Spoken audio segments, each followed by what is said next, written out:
Então, para iniciarmos e prepararmos nosso ambiente para a prece, uma mensagem intitulada Evangelho em Casa, de Batuíra. O culto do Evangelho em casa, pelo menos uma vez por semana, ser-vos-á uma fonte de alegrias e bênçãos. Renovemos o contato com os ensinamentos de Jesus, tanto quanto nos seja possível, e não somente o lar que nos acolhe se transformará em celeiro de compreensão e solidariedade, mas também a própria vida se nos fará luminoso caminho de ascensão à felicidade real. Elevemos então os nossos pensamentos ao alto, agradecendo ao Pai por mais uma noite em que aqui nos encontramos reunidos. Rogamos-te, Pai, que a mensagem que foi proposta para o nosso companheiro possa chegar aos nossos corações, nos enchendo de entusiasmo, nos enchendo de vontade de prosseguir, lutando para a nossa renovação moral. Que Jesus, nosso Mestre, seja sempre para nós o guia, o modelo, a inspiração, para que o nosso caminho se torne cada dia mais acessível. Que Dr. Bezerra, nosso querido mentor, esteja sempre junto de cada um de nós, de cada trabalhador, de cada um que procura esta casa, buscando acolhimento, esclarecimento, que ele possa sempre nos intuir, nos proteger e nos dar a força, a fé, a coragem para prosseguirmos, cada um com a responsabilidade assumida. Rogamos-te, Pai, não só por nós aqui reunidos, encarnados e desencarnados, mas por todos os nossos irmãos e humanidades, que assim como nós, carecem tanto do teu amor. Se conosco, protege-nos hoje e cada instante das nossas vidas. Então, nós estamos recebendo hoje o Fernando Cardoso, que gentilmente aceitou o convite. Ele é da cidade de Engenheiro Caldas e frequenta a casa Joana de Anjos, lá de Tarumirim. Seja bem-vindo e a palavra é sua.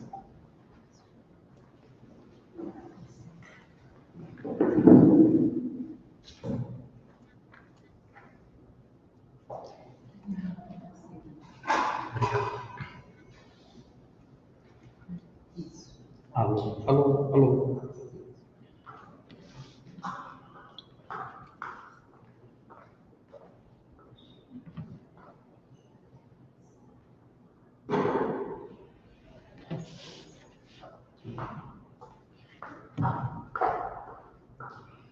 Boa noite, amigos e amigas. Meu nome é Fernando, morador da cidade de Engenheiro Caldas, uma pequena cidade, 10 mil habitantes, metade morando nos Estados Unidos. Uma cidade que a sua indústria é da cerâmica, um forte artesanato de pedras e um povo encantador. Eu sou paulistano, nascido em São Paulo, que na pandemia vim para a roça. Minha esposa é nascida em Engenheiro Caldas, nós nos conhecemos em Diadema, formamos uma família, hoje temos nossos 2 filhos aqui, tem mais um que ficou em São Paulo e mais 2 no meu primeiro casamento, que estão em São Paulo, uma em Portugal, outra em São Paulo. E o tema que nos traz hoje aqui é o capítulo 22 de O Evangelho segundo o Espiritismo. O capítulo 22, escrito há mais de 160 anos. Vamos olhar 160 anos atrás.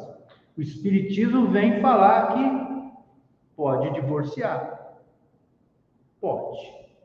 Eu lembro que eu era garoto, no Parque Laboratório, na cidade de Santo André, no ABC Paulista, e tinha uma mulher que passava na rua e a orientação lá em casa é o seguinte: tá vendo aquela mulher lá? Não é para conversar com ela. Mas por quê? Ela é desquitada. Eu falei, deve ser uma doença daquelas que a gente pega e que não deve ter nem vacina. Depois eu fui querer saber o que era desquitada. Ela era casada e acabou o casamento. Não pode casar de novo. Era uma época, nos anos 1960, 70, que o divórcio não fazia parte do nosso Código Civil. Então, o Espiritismo vem falar que pode divorciar, porém, tem ressalvas. E onde é que Kardec formula o capítulo 22? O capítulo 22 tem 2 itens. Um é o casamento, outro é o divórcio. Um é a indissolubilidade do casamento e o outro é o divórcio. Não dá para fugir, dentro desse capítulo, não dá para fugir do tema que nos traz aqui essa noite. Então, eu posso dizer que eu sou uma pessoa especialista em família, 3 casamentos. O primeiro durou 8 anos de casado, 3 de namoro.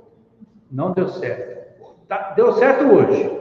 A minha esposa, a nossa amiga, a Gigi, de vez em quando vai passar Páscoa na casa dela com as minhas irmãs, buscar a pegadinha do coelhinho.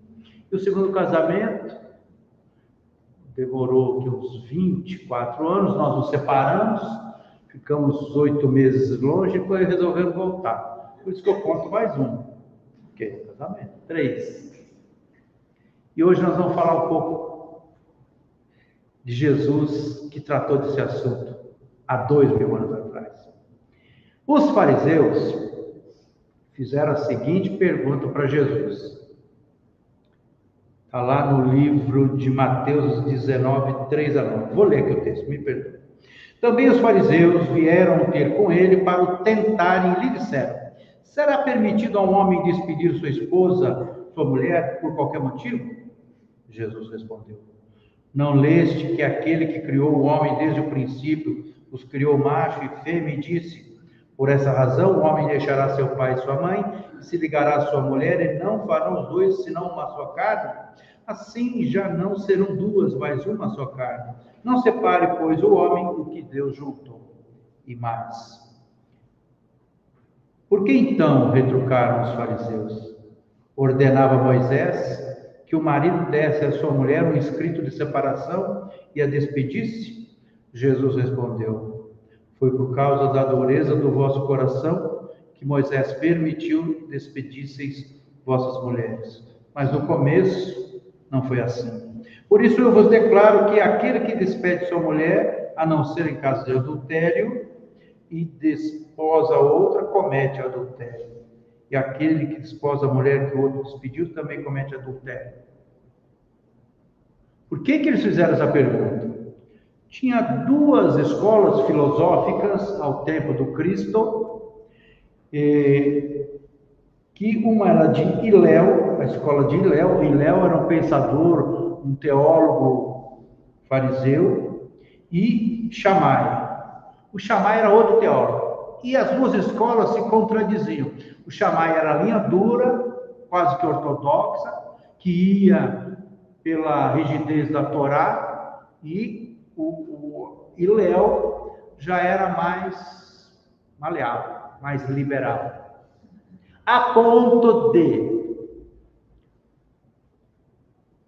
estamos lá, a ponto de usarem o divórcio para ficar com o dinheiro do dote. Eu vou explicar um pouquinho. Tinha 2 tipos de dote.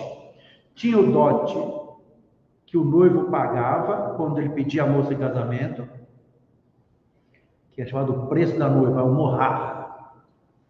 Que o noivo chegava, pedia a moça em casamento, aceita, faz lá, e ele pagava o mohar. Quando a moça casava, ela recebia outro dote que era do pai da noiva, que era o neduniar. O neduniar era uma quantia maior do que o mohar. Para não ficar chato, né? O noivo deu lá, vamos supor, 10 mil reais, geralmente 10 meses de salário. Então, vamos lá. Ele dá 10 mil reais e depois o pai dá 8 mil reais para a noiva. Quer dizer, o pai embolsou 2 mil. Então, o pai sempre dava um tanto a mais. E esse dote do casamento que ia para a filha, quem recebia? Era o noivo. Era o noivo. E que esse dote compunha o patrimônio da família. Quando vinha o divórcio, dependendo do motivo, você tem que devolver o dote da noiva. Tem que devolver. Dependendo do motivo, não. Então, o casamento não era livre escolha dos nubentes, dos noivos.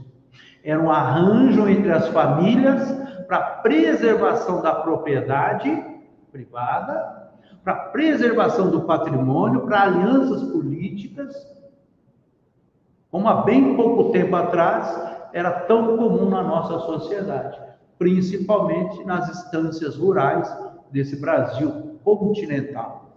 O filho do senhor vai casar com a filha da outra sinhá para poder ter ampliar o patrimônio das famílias.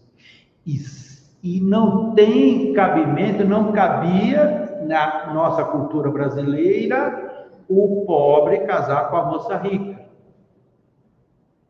Ou cor de pele diferente, casamentos interraciais, vamos dizer assim, como hoje é tão comum, graças a Deus.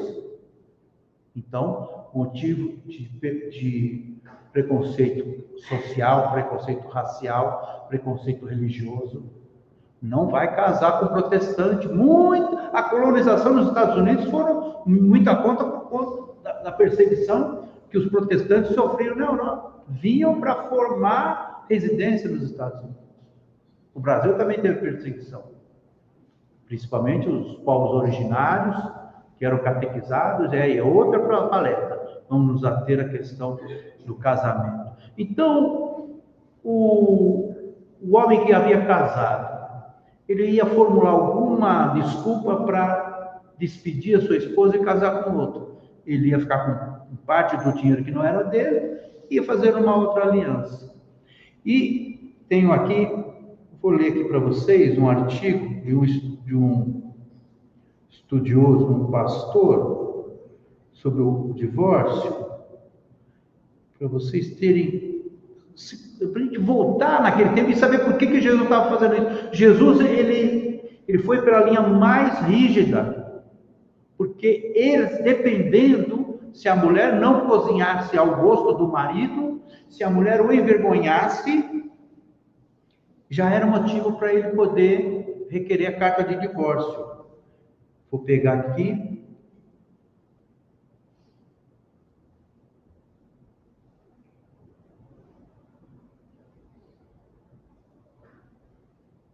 Está aqui, peraí. O cônjuge prejudicado. Peraí.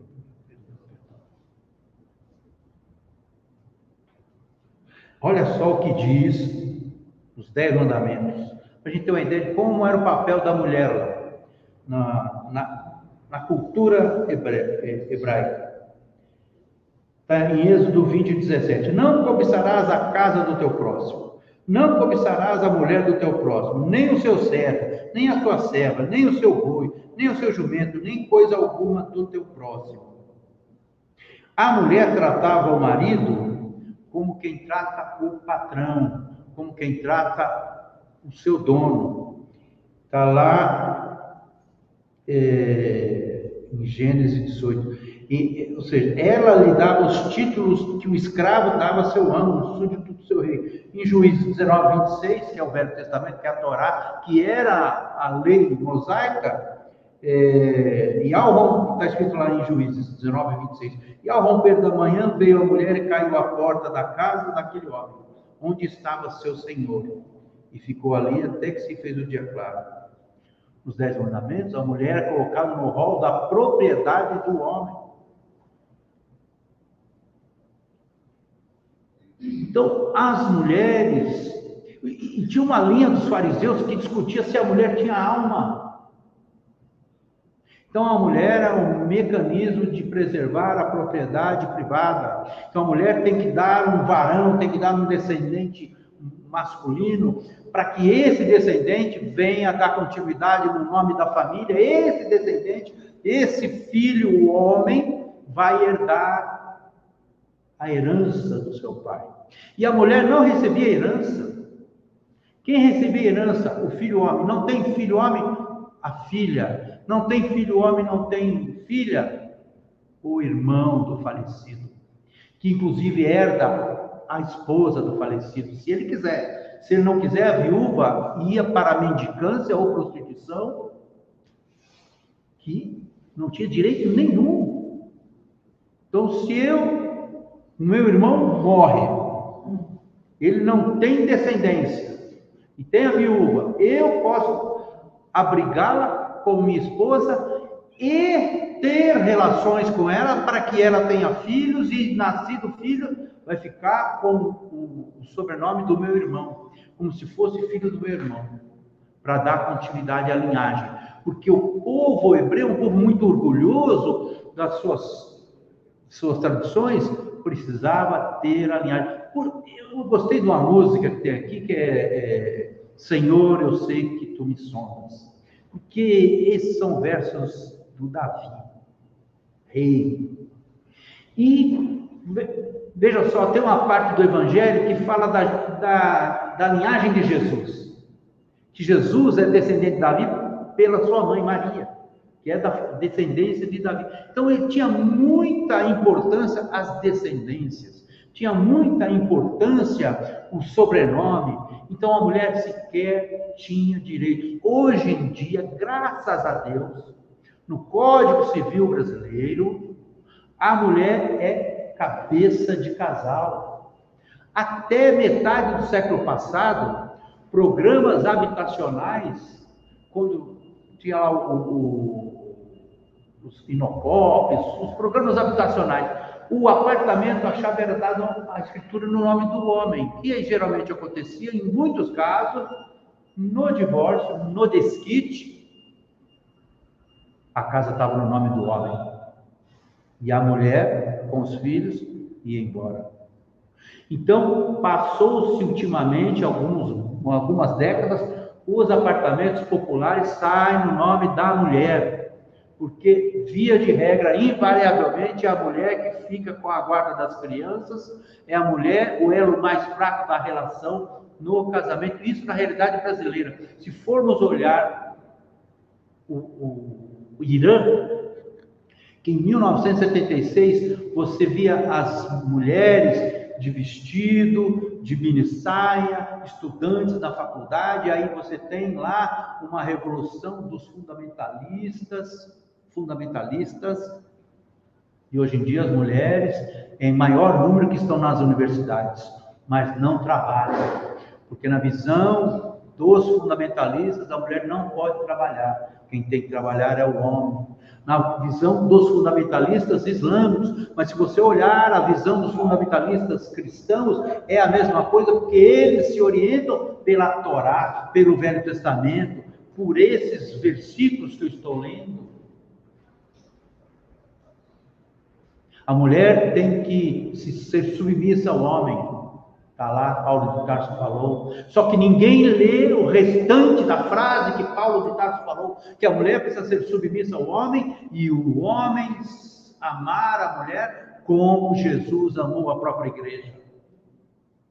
Sendo assim, ele coloca a mulher no andar de cima, que o homem tem que amar a sua esposa assim como Jesus amou a sua igreja. Igreja vem de eclésia, que significa assembleia, ajuntamento, as pessoas. Então, o marido tem que amar a sua esposa acima de tudo. Mas a turma só lê que a mulher tem que ser submissa ao homem.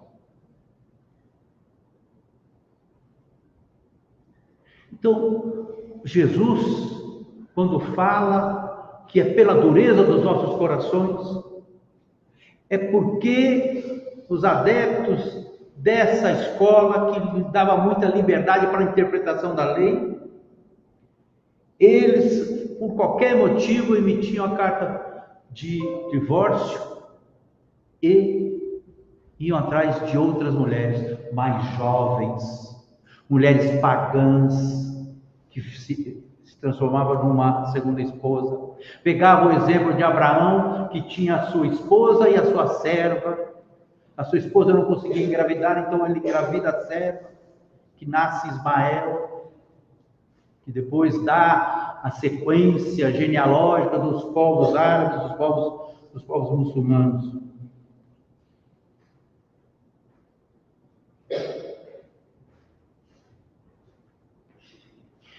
E Jesus, por que Jesus é duro e fala, não, o que Deus uniu, o homem não separa? E o que é que Deus uniu? Foi o sacerdote que uniu? Não.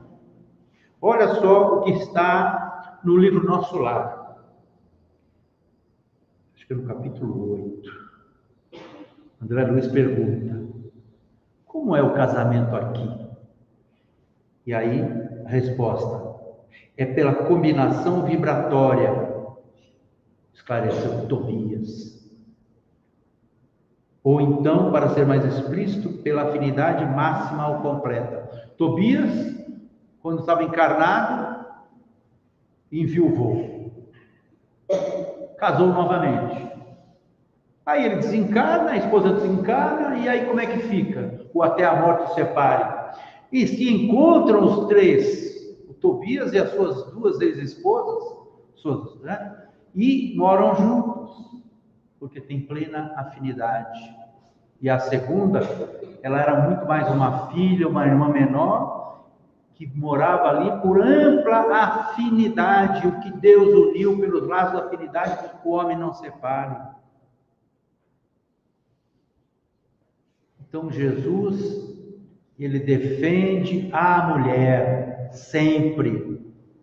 Jesus foi conversar no poço de Jacó com a samaritana. Ninguém conversava com aquela mulher que era casada muitas e muitas vezes. Por que ela ia pegar água ao meio-dia? Porque ao meio-dia ninguém vai pegar água. As pessoas vão pegar água de manhãzinha ou ao entardecer, quando o sol está ameno. Mas ela foi lá porque as pessoas não conversavam com a samaritana. E Jesus disse, se tu beberes da minha água, jamais terás sede. Então ele conversa com a samaritana. Para quem Jesus aparece após o seu ressurgimento, sua ressurreição? Quando Maria Madalena vai para terminar os trabalhos de embalsamento do corpo e não encontra ali e chora achando que tinham roubado o corpo do seu mestre. E aí ouve uma voz, mulher, por que choras? Roubaram o corpo do meu mestre. E aí ela fala isso, mas ela percebe que era Jesus. E se levanta do ímpeto por querer abraçá-lo, e Jesus diz, não me abrace, porque ainda não fui ter com meu pai. Mas vai e diga que eu voltei.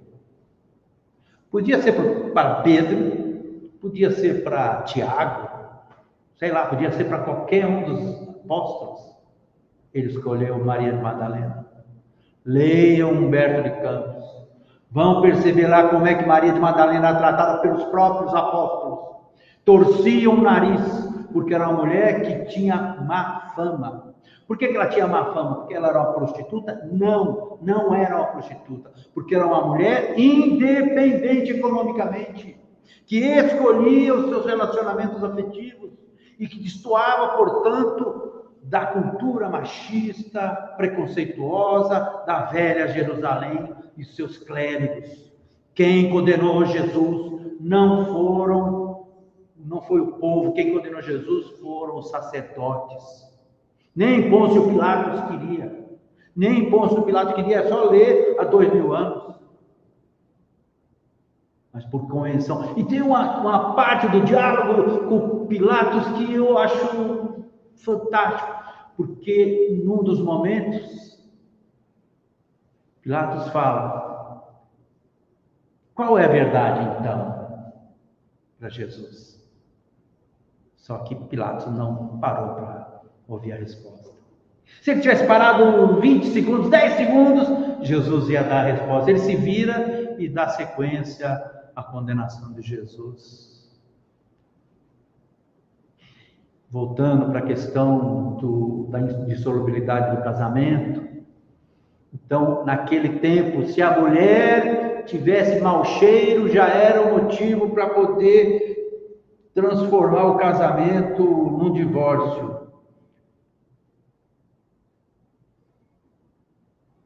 Quero achar aqui.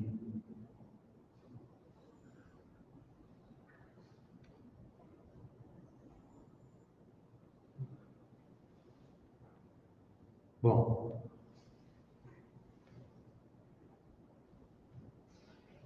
se a mulher tivesse o cabelo feio, se a mulher queimasse a comida, se ela não envergonhasse perante os outros, e se envergonhar perante os outros o homem, se ele recebia amigos, e ela não lavasse os pés dos seus amigos, porque naquela época, por que Jesus lavou os pés dos discípulos? Justamente quando os discípulos estavam querendo saber quem era o maior de todos. E Jesus se cinge como um servo, se amarra a sua túnica na cintura, pega a água e vai lavar os pés dos discípulos. Porque eles andavam de sandálias, não havia uma pavimentação, muita terra, muita areia, e os pés ficavam naquele jeito. Então, quando chegava na casa, se tirava a sandália, mas o pé estava sujo. Então, o servo, na falta do servo, quem era? A mulher. Na falta do servo e da mulher, quem era? A pessoa menos importante daquele grupo, que iria lavar os pés dos outros. Então, a mulher era tida como parte do patrimônio que o homem detinha. E o dote era para compensar o pai da moça, porque ele iria perder um integrante da sua mão de obra que cuidava dos casos. Então Jesus diz que o que Deus uniu, o homem não separe, e ele vai, olha, antes não era assim. Ele até discorda de Moisés, que Moisés dava, pela dureza dos nossos corações, a carta de divórcio. Como é que é o casamento hoje no Brasil? O casamento no Brasil tem 10 tipos de casamento aceitos pela jurisprudência do Código Civil brasileiro. Rapidamente: família matrimonial, formada pelo casamento; família informal, formada pela união estável; família homoafetiva, é aquela formada por casais do mesmo sexo; família monoparental, qualquer um dos pais com o seu filho, tipo mãe solteira, como foi Dona Flora Cardoso, minha avó paterna, que engravida e o marido e o pai da criança se evade, criando uma história de que ela havia se apaixonado por um palhaço de circo e o circo foi embora e ela ficou grávida. Uma historiazinha para proteger, geralmente, o homem casado que tem um caso com a mulher solteira. E minha avó, a mãe do meu pai, cria o filho às escondidas. Meu pai foi criado pelos meus bisavós de uma maneira dura, porque ele era o símbolo da vergonha, da desonra naquela família. E eu amo meu pai. Queria muito que ele estivesse encarnado ainda, para poder escutar isso, mas eu sei que ele escuta. Eu sei que Deus me sonda. E no casamento da minha filha, só uma aspas, no casamento da minha filha mais velha, a minha esposa, que tem a dádiva da vidência, vê o meu pai em espírito entrando de um lado e a minha mãe em espírito entrando do outro lado do salão. Ela falou: vi seu pai entrando por ali e sua mãe ali. Eu falei: eles continuam a mesma coisa. Ele de um lado, ela do outro. Então eles foram lá ver a união daqueles jovens que se casavam. E a palavra casamento vem do latim casamentum, que significa um lote de terra, onde você vai construir ali um lar. Significa um terreno onde você vai colocar ali os seus sonhos e esperanças da construção de uma família. Então, o casamento não é apenas uma cerimônia. E note-se que a cerimônia do casamento hebreu, judaico, levava 7 dias, ou mais. Lembram que Jesus transformou água em vinho? Porque era o casamento de um amigo da família. E o vinho tinha acabado nem 7 dias, o povo bebendo, não é possível uma coisa dessa. E seria um caso de vergonha aquele anfitrião. Então Jesus faz esse prodígio que a Gênesis explica, porque era importante. Então Jesus faz a sua inauguração dos seus ditos milagres já numa festa de bodas, uma festa de casamento. Então, o casamento, ele naquela época, quem escolhia eram os pais. Aí diriam alguns: mas hoje, Fernando, hoje está uma pouca vergonha. Hoje a menina conhece o menino, já vão morar junto, tem filho, porque quem vai tomar conta do filho é a avó e a avó. Realmente.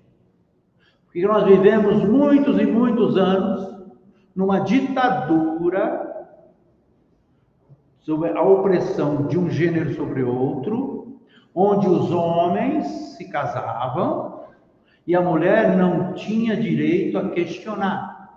Ou aqui alguém não deve lembrar que briga de marido e mulher, ninguém mete a colher.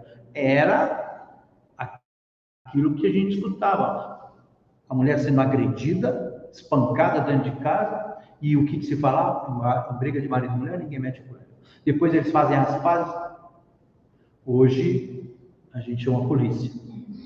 Hoje a legislação brasileira, através da Lei Maria da Penha, que não é uma lei perfeita, mas já é alguma coisa, para quem até 50, 40, 30 anos atrás, deixa bater.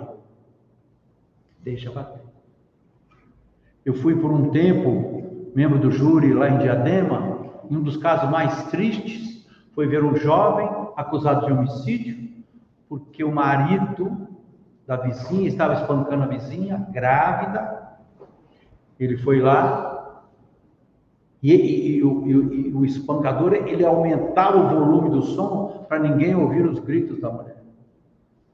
E esse jovem foi lá e cortou a luz. Era uma espécie de várias casinhas no mesmo corredor.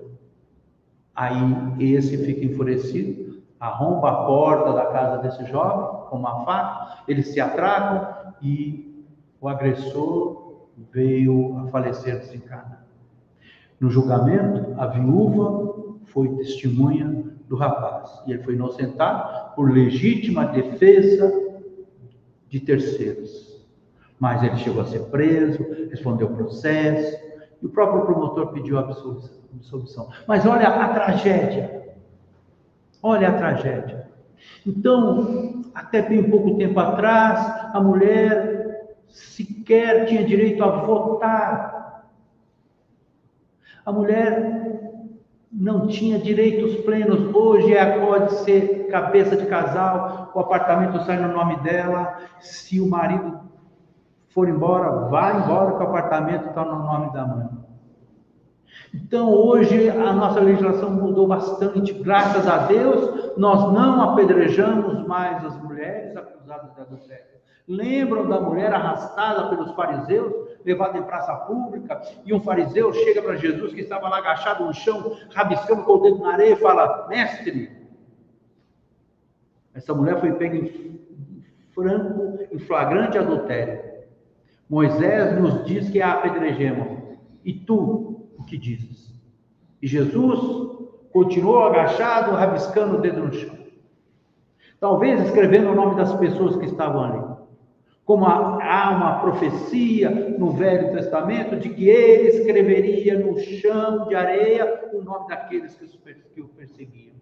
E novamente o fariseu fala: mestre, a mulher foi pega em flagrante adultério e Moisés diz que nós apedrejamos. E tu o que dizes? Jesus se levanta, olha para todos e diz: aquele dentre vós que estiver isento de pecado, que atire a primeira pedra. Eu não queria estar ali, porque já pensou a vergonha? Você com a pedra na mão, porque o povo gosta de sangue, o povo gosta do escândalo, o povo gosta desse tipo de coisa. Dos programas noticialescos fazem sucesso. E aí foram jogando as pedras no chão e foram embora. Começaram pelos mais velhos, porque talvez tinham mais culpa no cartório. Pois bem, Jesus se debruça sobre a mulher e fala: mulher, onde estão os teus acusadores? Aí ela olha e fala: foram embora, Senhor. Eu tampouco vos condeno. Vai, mas não peques mais. Jesus não anula a lei de Moisés, mas estabelece a lei da misericórdia, do perdão. Base do seu evangelho de amor, de misericórdia, de compaixão, de solidariedade, de compartilhar. E esse é o Evangelho de Jesus que é combatido até hoje. As grandes multidões combatem Jesus. Quando um jovem acorre ao templo para fazer o seu holocausto, o seu sacrifício, sacrificar a pomba ou o cordeiro, Jesus fala: calma, deixa o teu sacrifício à porta do templo, volte e reconcilia-te com o teu irmão, enquanto há tempo, enquanto estás a caminho. E como são os casamentos? Como são os casamentos no Código Penal? Vou dar continuidade aqui, que eu pego... eu me empolgo. Então nós temos uma afetiva monoparental, um pai só, uma mãe solteira, família anaparental, sem pais, formada apenas pelos irmãos. E eles existem. São irmãos que não têm pai, não têm mãe, é a irmã mais velha que cuida do mais novo, que cuida do mais novinho.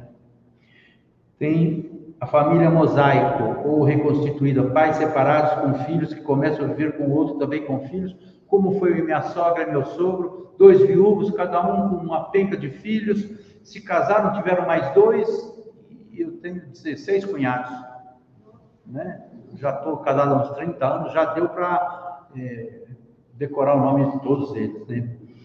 Família unipessoal, é aquela de apenas uma única pessoa, aquela viúva, porque as mulheres se cuidam mais do que nós homens. As mulheres vão no ginecologista todo mês. E nós, para ir no urologista, é um drama. É um drama. Para fazer os exames para a nossa saúde, é um tabu. Você não pode comentar com ninguém que você foi no urologista, né? Fazer um exame. Olha só, absurdo. E as mulheres, em sua grande maioria, são as médiums. Desde quando foi lançado o Livro dos Espíritos e depois, há 160 anos, o Evangelho segundo o Espírito. Por que são as mulheres o maior número de médiuns? Por quê? Porque os homens, nessa cultura infeliz de que homem não chora, de que o homem tem que ser insensível, de que ele tem que ser forte, de que ele não pode chorar, de que ele tem que ser firme, duro, ele vai bloqueando a percepção das emanações mediúnicas, fluídicas da espiritualidade. E a mulher, que já é médium pelo útero que traz, e que se permite chorar, e que se permite ser sensível, capta com muito mais facilidade a mediunidade. Não que o homem não seja médium também, ele ou é. Nós vemos os garotos, os menininhos em tenra idade, vendo os amiguinhos imaginários, mas não é amiguinho imaginário, é o companheiro da encarnação passada, que estava no plano espiritual, que vem ali para que ele não chore. A gente vê o bebê no berço, sorrindo para o vazio, mas está ali um parente, um companheiro, alguém que ele morou juntos na colônia, que está ali, ó, força. Ele não se lembra. A memória intelectual, ela está obumbrada, como diria o Emmanuel, quer dizer, está lá, guardadinho no nosso consciente, mas a memória afetiva, a memória emocional, a gente sabe quando a gente gosta de alguém, quando a gente não gosta de alguém, e se a gente não gosta de alguém, não tem motivo nenhum, pode ser que tenha algum motivo na encarnação passada, ou apenas uma má impressão inicial, mas pode ser que nós temos. Por isso que, quando a gente casa, por isso que Jesus defende o casamento dessa maneira firme. Porque o casamento, mesmo naquela época, o casamento, a gênese do casamento, o planejamento familiar, ele vem do plano espiritual. Ele vem do plano espiritual. Tem um livro chamado Sexo e Destino, tem um livro chamado Vida e Sexo, do Emmanuel. Ele fala o seguinte: essa união, o casamento, reflete as leis divinas que permite seja dado um esposo para uma esposa, um companheiro para uma companheira, um coração para um coração. Na criação e desenvolvimento de valores para a vida. Na criação e desenvolvimento de valores para a vida. Em todo o tratamento que se dá à questão do divórcio, a espiritualidade fala: não podemos facilitar, não podemos negar, mas Porque o divórcio é o menor dos males. Seja para evitar um homicídio ou um suicídio. Então, quando é isso, aí não tem jeito. E o divórcio, gente, não elimina a nossa dívida para com a energia sexual, segundo o André Luiz. Não elimina a nossa dívida para com aquele com que nós desposamos e pelo divórcio nós saímos fora. Por quê? Agressão, tentativa de homicídio, como a gente vê todos os dias. As estatísticas estão aí. Os homens são abandonados, na sua grande maioria, tem o sentimento de posso ser, vá fazer terapia. No meu primeiro casamento, agora um testemunho, a minha mulher me deixou. Eu falei, poxa, mas eu sou tão bonzinho. Mas ela não tinha estrutura para aguentar uma pessoa que tem TDAH. Eu tenho TDAH. Descobri quando levei o meu filho, que tem TDAH, e o neuropsicológico falou, você também tem. Aí eu contei para minha outra filha que tem TDAH, eu falei, filha, eu acho que eu tenho TDAH. Ela falou, eu sempre soube disso. Então, ela me deixou. Eu escrevi umas 200 poesias para ela. Não deu certo. Aí depois escrevi um livro. Aí foi legal, tem um livro de poesias. Aí o que eu fiz? Eu falei, eu vou para o psicólogo. Fiquei 1 ano na psicólogo. E tenho uma dívida de carinho para aquela psicóloga, porque ela me restituiu a liberdade. Chegou depois de quase 1 ano, ela perguntou assim, você está para pensar que talvez não seja amor que você sente por ela? Talvez seja uma projeção, uma transferência do amor de mãe que você não tem? E foi assim. Eu falei, é isso. É isso, porque eu já tinha perdido a namorada, já tinha perdido a esposa, o que me sobrou foi a figura materna, dura, porque minha mãe era uma mulher dura, centralizadora, que tomava conta de mim, minha irmã, que tem quase a mesma coisa, graças a Deus. Então, eu projetava, eu fazia uma transferência, porque eu não me sentia amado pela figura materna. Pronto, eu fiquei curado em 1 ano de psicanálise. Então, é melhor o homem ir para fazer a terapia. Eu acho que tem que ser obrigatório para todo mundo poder se entender um pouco. Porque às vezes ele está lá, ele está o sentimento do complexo do brinquedo usado. A criança não quer o brinquedo, não quer, mas quando alguém se interessa pelo brinquedo, não, é meu. Né? Então, a gênese do casamento é feita no plano espiritual. As famílias se conversam, os engenheiros celestiais, os mentores vão falar assim, Fernando, você precisa voltar, porque você está com dívida com isso, você precisa passar por tais experiências, tal. Vamos ver com quem você vai formar família. Pelo seu perfil, não dá para jogar tudo nas costas da pessoa só. Então, você vai casar um pouquinho com uma, depois ela não vai te aguentar, porque a gente sabe como é que você é, né? Eu sou daqueles que uma vez eu comprei uma bateria, pus na sala de casa, e eu não sabia tocar bateria. Uma vez eu comprei um aquário de 300 litros e coloquei dentro de casa. Eu trouxe um aquário de 300 dentro do Fusca. Então, é isso, gente. Eu tenho o tal chamado hiperfoco. Graças a Deus, eu gosto disso. Me tira a fome, me tira o sofrimento, eu me jogo ali, eu me realizo. Então, você vai precisar de, né? Então, se não der certo, tem o plano B. Graças a Deus que deu certo. No primeiro casamento deu certo, depois que eu fui para psicólogo deu certo, porque eu falei, realmente, eu não posso questionar. Ela está certa, eu sou uma pessoa difícil, mas Deus é maravilhoso. Me mandou uma companheira, nossa senhora da Aparecida, ela não está aqui, a dona Valdiane. Você, filhinha, você está na lista. Então, a dona Valdiane, que tem uma calma, tranquilidade, ela me escuta, tá, e ela, de vez em quando ela fala, menos, tá bom? Tá bom. Na idade dela, minha mãe. Quem é que manda aqui? É a sua mãe, é isso. Eu esbravejo, porque eu sou uma pessoa apaixonada, é isso, eu me jogo nas coisas, mas ela é o pé no chão. E aí estamos aí há 30 anos juntos.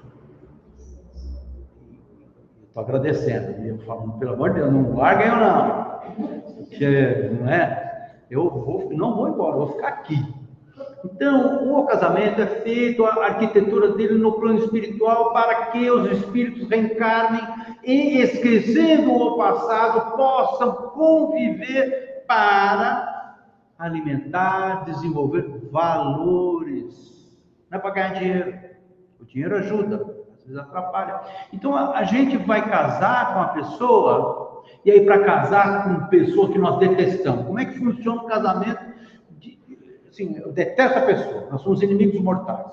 Aí os três desencarnam no plano espiritual, no céu não tem lugar para ficar de mal. Aí não falo com o fulano. Aí está no plano espiritual, não fala, vem aqui. Vai voltar? Vou voltar. Vai fazer direitinho agora? Vou fazer direito. Vou fazer tudo certo. Eu juro que vou fazer. É essa promessa que cada um de nós aqui fez antes de reencarnar. Eu vou melhorar. Graças a Deus que a gente melhora, mesmo não querendo, a gente melhora sempre. Aí, aquela pessoa que nós temos grandes problemas, que nos matamos em encarnações passadas, inimigos mortais, a gente reencarna em famílias diferentes, com a memória obumbrada, isso é encapsulada, mas a memória afetiva, se eu encontrar a pessoa, eu não vou gostar dela, mas tem o pozinho do pilim-pilim, uma coisa maravilhosa, chamada paixão. Paixão vem de patis, do latim patis, que significa sofrer. Patíbulo é um aparelho de causar o sofrimento. Então a pessoa se apaixona.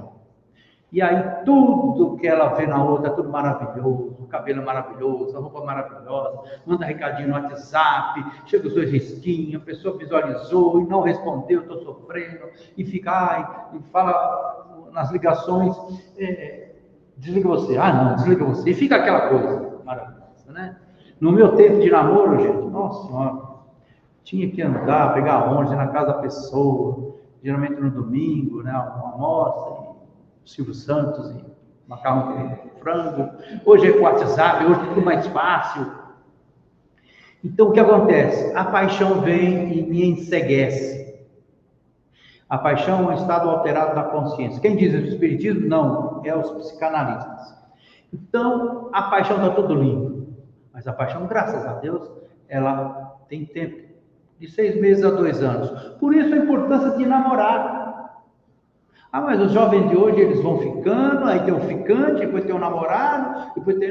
Então, importante ter a experiência do namoro. Porque vai passar a paixão, o que vai sobrar? Se sobrar desejo, top. Se sobrar respeito, ótimo. E se sobrar admiração, é para casar. Se tiver desejo, olha só, anota aí, veja o casamento de vocês como é que está. O desejo com o tempo, né? Mas é o desejo de estar junto com a pessoa. Então, desejo, respeito e admiração são as bases do amor. Isso o Rossando Klinger que falou, não eu que inventei, mas Rossando Klinger. Então, aí eu fico pensando, o amor dá trabalho. Casar é fácil. Aquela festa. O casamento da minha filha tinha 5 violinistas. E eu que celebrei o casamento da minha filha. Olha que coisa maravilhosa. O espiritismo é maravilhoso. A gente sai do lugar comum. Como a gente não tem nenhum tipo de celebração, não tem batizado, mas ainda dá nosso jeitinho, faz lá uma bênção. E foi lindo, maravilhoso. O duro é continuar casado. Duro é continuar casado. Tem desejo? Tem respeito, tem admiração, isso dá trabalho. Imagina você 30 anos com uma pessoa e a pessoa admirar você. Gente, não é propaganda de margarina. Dá um trabalho. E é uma via de mão dupla. A pessoa tem que admirar ela. E a minha companheira, eu admiro ela demais, porque só pelo fato dela me suportar, ela é maravilhosa. Maravilhosa, a pessoa bondosa. Todas as senhorinhas da Engenheiro Caldas conhecem ela, dá carona com o povo na rua. Eu dificilmente saio, eu sou um recluso, mas ela conhece todo mundo, e é isso, coisa maravilhosa. Então, eu me tornar admirado por ela, haja poesia, haja palestra, haja evangelho no lar, todo domingo às 9h30 da noite, evangelho no lar, né? Estamos lá há anos, a gente faz junto com meu filho que está em São Paulo, a gente faz pelo WhatsApp.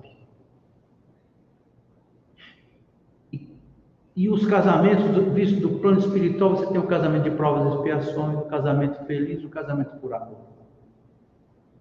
Então, o Evangelho segundo o Espiritismo, dedicando o capítulo 22, para tratar da indissolubilidade do casamento e do divórcio. E todos os espíritos, Emmanuel, André Luiz, e todos falam assim, o divórcio pode, mas não deve ser incentivado, porque vai ficar o carnê das Casas Bahia, o carnê das lojas Ema, para a pessoa pagar, porque não resolveu os problemas de convivência, separou para não ter uma morte, um suicídio. Então, vai ficar a dívida, vai ter que voltar. Então, gente, o mais evoluído, isso não sou eu que falo, isso é eu, André Luiz, o mais evoluído, vai suportando. Vai suportando. E, em vez de ser um castigo, vira uma escola de sublimação. Pelo menos você quita a sua dívida. E suportar não é só aturar, é conviver, é ajudar, é fazer a sua parte. E entender que aquele cônjuge difícil, talvez seja o filho que você atirou na lama na encarnação passada. Talvez seja a mulher que numa encarnação passada você jogou ao prostíbulo, explorando ela como um cafetão vil. Talvez aquele seu cônjuge difícil seja aquele que você roubou, vilipendiou, extorquiu, assassinou e deixou atrás. Que você vem com esquecimento do passado, pela magia da paixão, pela união planejada no plano espiritual, reparar o erro que você fez. O divórcio pode, mas ele não resolve. O que resolve é o amor. Não o amor sentimento, o amor mandamento, o amor atitude, o amor solicitude, compaixão, empatia, companheirismo. A minha esposa, com seus 20 e poucos anos, dava banho no meu pai, trocava-lhe as fraldas, parafusou um corrimão no banheiro, ela mesma mandou fazer, parafusou, e meu pai disse para ela, ô filha, você é uma filha que eu queria ter. Isso é companheirismo, isso é lição. Não que ela seja santa, mas uau, perto de mim, quem sou eu para botar reparo nela? Então, as famílias são originárias no plano espiritual. Não tem filho que chegue à tua casa por acaso. Virá pelo útero ou pelo coração. Virá da maternidade ou dos processos de adoção. Mas os filhos chegarão até você. E a oportunidade que ele tem com os filhos de sublimação. De amar, de ser exemplo, de conversar, dizer não. Um não amoroso. Porque o amor é atitude de respeito. O amor cobre a multidão dos pecados. Quando a gente acolhe em nossos braços, quando as mulheres acolhem em seus úteros os assassinos de encarnações passadas. E eles deixam de se odiar e passam a se respeitar como mãe e filho. E para sempre aquela história foi superada. E quando desencarnarem e puderem acessar os arquivos das suas memórias, verão, eu fui o teu assassino de encarnação passada, me perdoe. E a mulher vai responder, mas tu é o meu filho querido. Já não há mais rancor, já não há mais mágoa, há o amor que cobre a multidão dos pecados. Eu quero agradecer a paciência de vocês e essa oportunidade de eu falar dessas relações afetivas, aflitivas, sob a visão espírita e humana. O que Deus uniu, o homem não separa. Tá bom? Muito obrigado. Deus abençoe.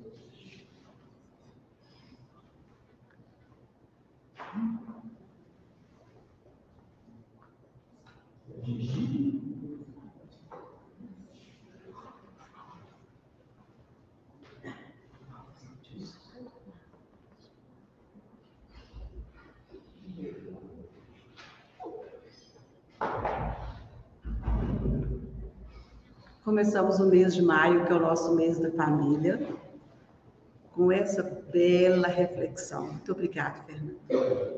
Que nós possamos guardar em nossas mentes, em nossos corações, todos esses exemplos magníficos que você aqui deixou. Muito obrigada. Gratidão na nossa casa. Leve o nosso abraço carinhoso para a comunidade espírita lá de Engenheiro Caldas e também de Tarumirim. Antes de nós fazermos a palestra, a prece, a gente quer falar sobre o culto no lar, que nós vamos retomar. Vem, Roseli. Nas casas dos nossos companheiros. Vai acontecer no último domingo de cada mês. Então, quem interessar por mais essa tarefa da gente estar juntos, refletindo sobre os ensinamentos deixados por Jesus, deixe o nome com a nossa Roseli. Pode ser, Roseli, com você. Que a gente vai com todo amor e carinho aos lares fazer esse culto no lar. Então, o último domingo de cada mês. Esse mês vai ser no dia do meu aniversário, né, Roseli? Dia 26 de maio. Mas eu não... já sabe que vai ser o primeiro.